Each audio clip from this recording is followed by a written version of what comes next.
All right, we are back for another edition of Live from Redhook here at the Function House. And tonight we want to welcome to the show Pinto. What's going on, guys? Appreciate you guys here. Welcome to Redhook. Appreciate you guys inviting me down. Excited to be here. Your first time in Redhook? Yeah, I've never been out here. I was born in Queens, but I'm a Long Island kid, so it's a good commute. It took about like 45, 50 minutes. That's without What part traffic. of Long Island? I'm from part of Valley Stream, Limbrook area, around that area. So not too far out. No, it's pretty close to Queens. I mean, I could get to Queens in You could hit 7 some minutes. serious traffic coming here from there. It could take an hour and a half to get here if there's traffic. It's crazy. So talk to us about this DJ career that you've started. Well, how did you get started? All right, so how I got started was pretty funny. DJing was just kind of, like in high school, it was just a hobby. I wasn't even really DJing yet, but I was kind of that kid who always had the new music and was kind of just on the new Jay-Z track or the new Nas track, whatever it was, the new R. Kelly track, whoever it was. So when I went to St. John's on an athletic scholarship to play soccer, my roommate was a Norwegian kid, and he was 24 at the time. I was 17, and he would DJ at these pregame shows, like, you know, pregame with the beers at the place, or just hanging out. And he was playing like these Daft Punk records, like Crystal Waters, disco stuff, and I was just like, oh man, that's kind of cool. So I kind of got my free program on my St. John's computer, and my best friend John came to my apartment, and I was just DJing at the pregame, and he was like, dude, you're actually kind of good. And I'm like, I have no idea what I'm doing. What are you talking about? But it was just for fun. And we go to a bar like 2 nights later in Rockville Center. It was called Chichen Itza, and it's closed now. But you know, John like gets lost in the party like for an hour, and we don't even know where he is. And he comes back. He's like, dude, you're DJing here next week. I'm like, what? I don't even have equipment. Like, I don't even know what you're talking about. Ended up buying like a controller, and you know, just that's how it kind of all began. I played a Sunday brunch, and then brought like 70 people, and I fell in love. Well, shout out to John for pushing you over the edge. Yeah. Yeah, you know, it's pretty funny. Like, without him, I wouldn't have started, because that was a Sunday party, and then Tuesday we went to Industry, which was an 18-year-old club. We went to like some promoter meeting, and you know, I was kind of shy, kind of like not really sure about myself. And John was pushing my name out, putting tickets out, putting my press kit out, my business cards, and the guy kind of just liked. Where is this guy, John? Does he need a job? I don't know.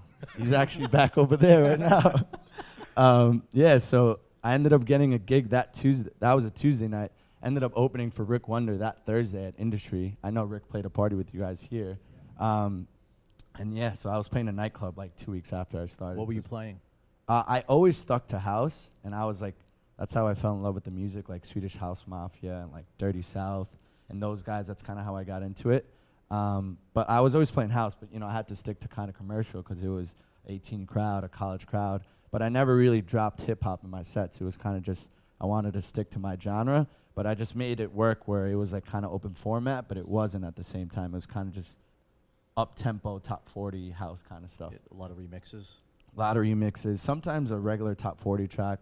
But when I started, it was definitely more remixes because they had the long intros, and I wasn't really sure what I was doing at the time, so I needed to kind of just make my job as easy as I can.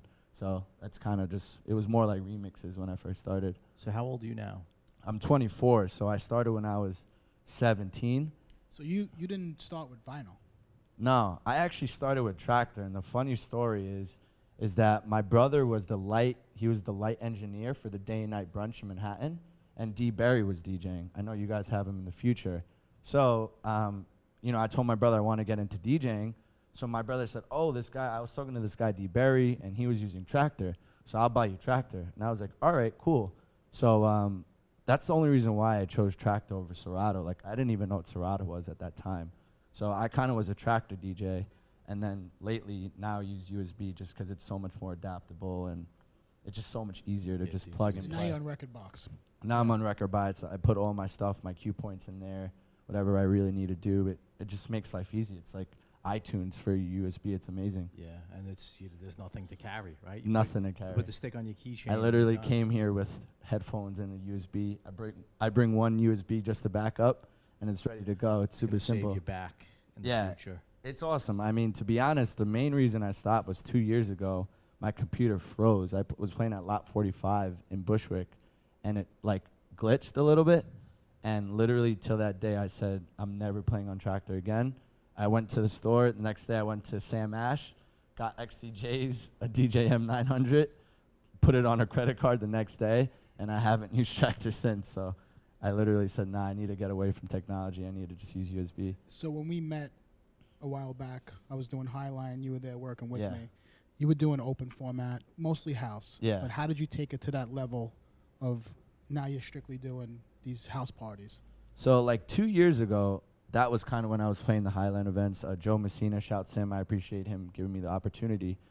He was kind of booking me for these parties. And again, I always stuck to house, but I had to make it work. So I was playing a lot of remixes, some top 40. You know, I never really played hip hop in the sets. But, you know, then eventually, you know, hip hop started becoming popular again.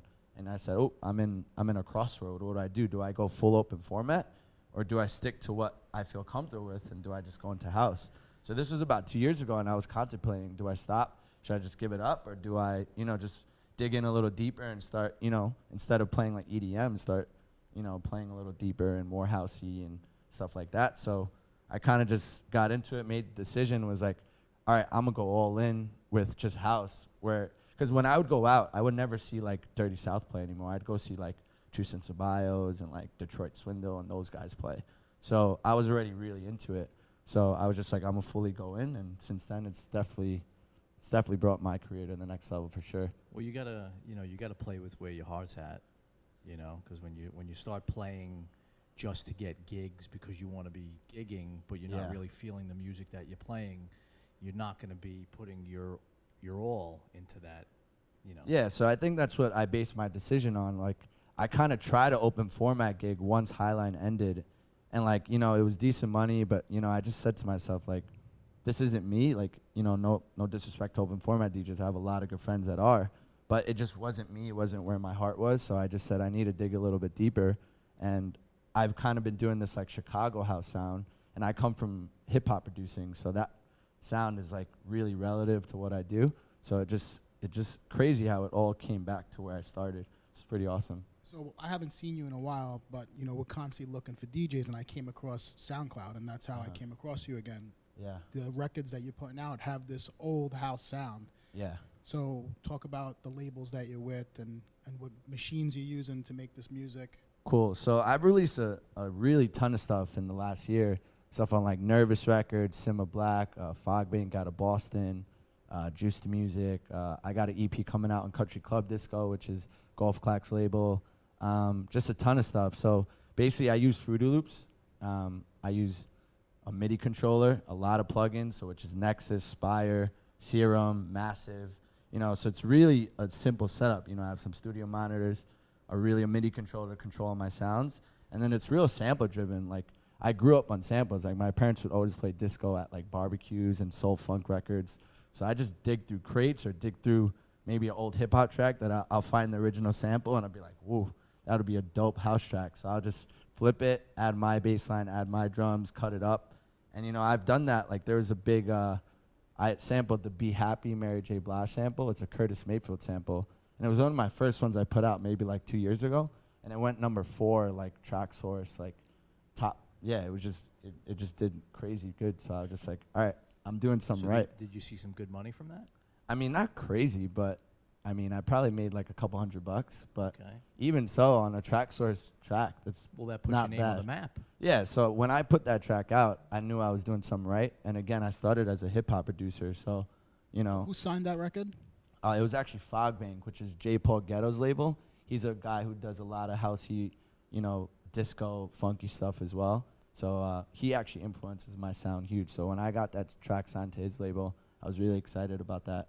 So your parents were also an influence in your sounds? Because, I mean, when he played your track for me, one of your tracks for me, and, you know, we were like, wow, like this kid, you know, for 24 years An old. old soul. He's got an old soul, and the sound's like Yeah. amazing, you know? So it's just like, you don't necessarily see that, but you're seeing a lot more of that old sound coming back these days. Over the last couple of years, you've seen that, For sure, even on some of the commercial records. for sure. So it's kind of nice to see like how it comes full circle again, and to see some younger guys coming up putting out that sound. Yeah, it's really funny, I guess, because like when DJs hear that I'm only 24, they're like, what? You sound like you're like 35 the way you play. I think it just, a lot of it was influenced from my brother as well. He's 32 and I'm 24, so he was 8 years older than me. He put me on to guys like Nas and Jay-Z and Tupac and Biggie when I was like an 8, 9-year-old kid. So I kind of just thought older from the get-go. My best friend John is 2 years older than me. All my best friends are a little older. So in terms of music, you know, I just felt the same way. My parents would play old stuff, and, you know, they'd play dance music and maybe like a classic Crystal Waters track at a party, and it kind of just stuck with me. So who are some of the producers that you follow, some of the DJs that you follow now? some of the guys I really love are Todd Terry, obviously. He just like supported some of my stuff. I have a true track EP on his in-house records as well, so that was really great. This guy Greco, who's actually from New York, me and him been working a lot together, and he really truly inspires me because he's putting out fire house records all the time, and I'm just trying to keep up with him, so he's really awesome. We have guys like Golf Clap, Low Steppa, Detroit Swindle, J. Paul Ghetto, who I mentioned before, is from Boston. We have the Late Night Jackin' guys out of San Diego. They're booking me August 18th at AC Lounge. Shout out to you guys. I became really close with them. I love the sound they're putting out, that Jack and Chicago house kind of feel. We got Demore from Toronto. He's really, you know, anything he puts out is awesome. So I have a collab with him coming out soon. So those are a ton of guys I'm really into. Is there any DJs that you inspire to work with, like that maybe you can't reach right now, but you'd want to reach them in the future? I mean, I know there's a DJ like Clayne Questler. He's from Berlin. Like, I'd love to like get a set with him or something. He's awesome. Like, but any of the old school guys, like if I could open for like Kenny Dope one day or Louis Vega, like that'd be a dream come true. Like, those are the guys who I really look up to.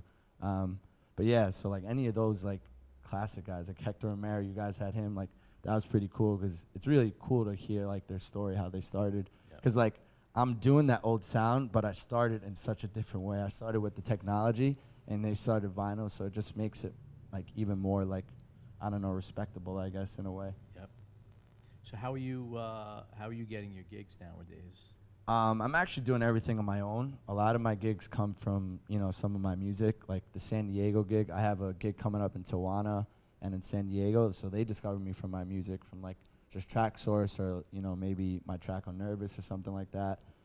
So they reached out to me and we worked out, and, you know, I played a party with them in March. And it was just really awesome. It's an older crowd. They understand the music that I really like to play. I got to kind of like dig in and just be me, you know. I didn't really even have to read the crowd because the crowd was ready for that type of stuff. So mainly it's just me and, you know, working with other people. I know Greco's starting his own agency called GRT. They're called GRT Management. So I know they're going to put me on as well to help me, you know, deal with the stuff, so I could just focus on music, which is really important. Do you have any new music coming out in the next couple months or something? I actually have a 2-track EP coming out on Fog Bank on Thursday. The 28th, I have that 2-track EP on Golf Clap's label, Country Club Disco. I'm really excited about that label because Golf Clap, they are just destroying it right now. They're playing like every main festival. They're doing like billboards on like when they're playing festivals, so I'm excited about that. September, I have an EP coming out on 294 Records, which is a label out of Brazil. A 2-track EP coming out on Who Else Is Black. I have a ton of stuff. So how often are you in the studio?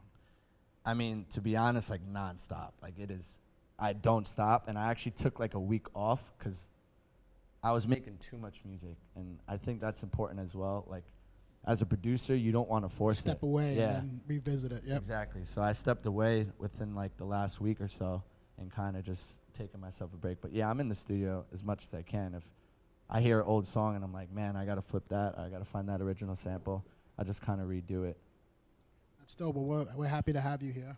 For sure. We thank you for coming down. For sure. We're going to take a 2-minute break, and we're going to get Pinto up on the decks. Peace.